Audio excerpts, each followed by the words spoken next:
Бир күнү жумуштан чарчап келген аялы кечки тамак даярдаган эле. Дасторконго жаңы даярдалган тамакты, анан күйүп калган нанды коет. Бир аз эле күйүп калган эмес, толугу менен күйүп, капкара болгон нан эле. Күйөөсү тамакты жанагы нан менен жеп, ыраазы болуп отуруп калат. Ушунун баарын баласы карап отурган эле. Атасы баласынын күнү кандай өткөнүн, үй тапшырмаларын сурайт. Баары тамактанып бүтүп, дасторконду жыйнашкандан кийин аялы күйүп калган нан үчүн күйөөсүнөн кечирим сурайт. Күйөөсү болсо: "Сүйүктүм, эч нерсе эмес, мага ошондой нан жагат" дейт. Бир аз убакыттан кийин уктаганы бөлмөлөрүнө кетишкенде, баласы атасына келип: "Чын эле сизге күйгөн нан жагабы?" деп сурайт.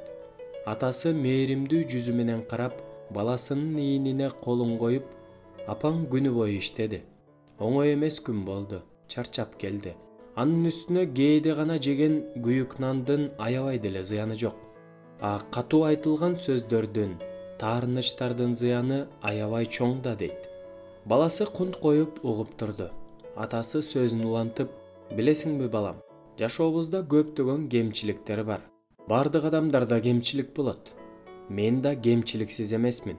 Мен дагы туулган күндөрдү, унутпаш керек болгон күндөрдү унутуп калам.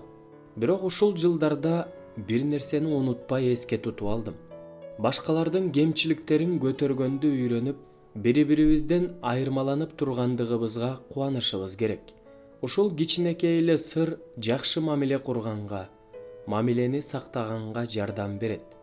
Бардык адамдарды сүй, сыйла. Ал эми сага жамандык кылгандарга карата кек сактаба.